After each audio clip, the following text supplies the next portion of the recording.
Brazil, a land painted with music, beaches, and endless light. But in October 2008, that light faded. In a small apartment on the outskirts of Sao Paulo, a teenage love story turned into a national tragedy, broadcast live to millions. This is the story of ELÓA Pimentel, the girl whose final moments were watched by an entire country. ELÓA Cristina Pimentel was just 15, gentle, bright, and full of dreams. She loved music, school, and long walks with her friends. Her world was small, but safe, until she met Lindenberg. At first, their love seemed normal, but soon, Lindenberg's affection became control. He followed her, checked her phone, sent threats. Jealousy turned to obsession, and obsession to fear. October 13th, 2008, Lindenberg breaks into ELÓA's apartment, armed and desperate. Inside are ELÓA, her friend Nayara, and two others. He lets two go, but keeps the girls hostage. Outside,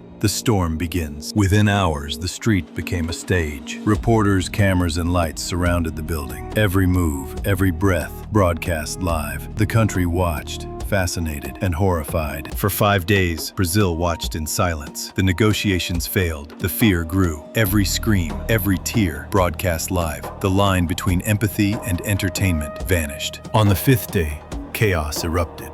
Police stormed the apartment. 2 gunshots echoed through Brazil. One girl survived. ELÓA didn't. Brazil mourned. Streets filled with candles, tears, and unanswered questions. Police changed their tactics. Journalists faced shame. But nothing could undo what millions had witnessed live. As the cameras shut down and the streets emptied, one truth remained.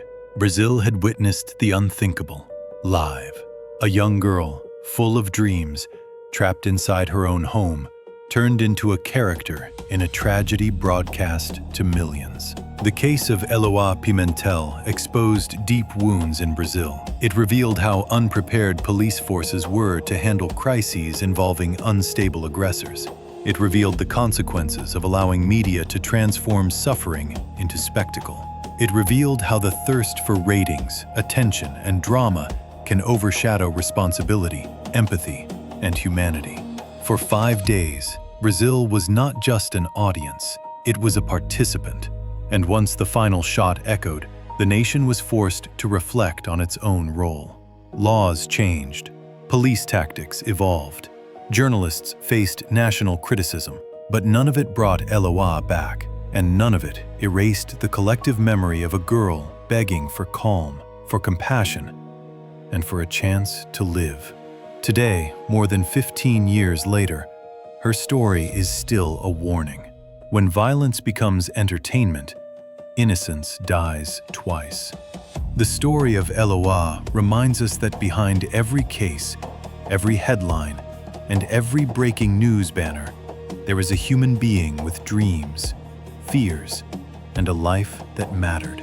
And in a country painted with beauty, color, music, and hope, there are shadows that stretch longer than the sunlit coastlines. This case was not just a tragedy. It was a mirror held up to a nation, a reminder of how darkness can rise even in the brightest places.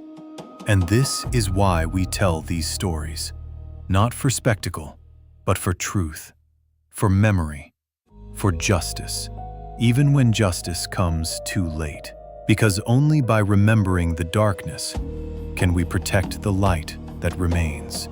This was the story of ELÓA Pimentel. And on the next episode of Tropical Blood, we uncover another hidden crime from the heart of Brazil. A land of paradise, a land of danger, a land where every shadow tells a story. Tropical Blood, the dark side of paradise.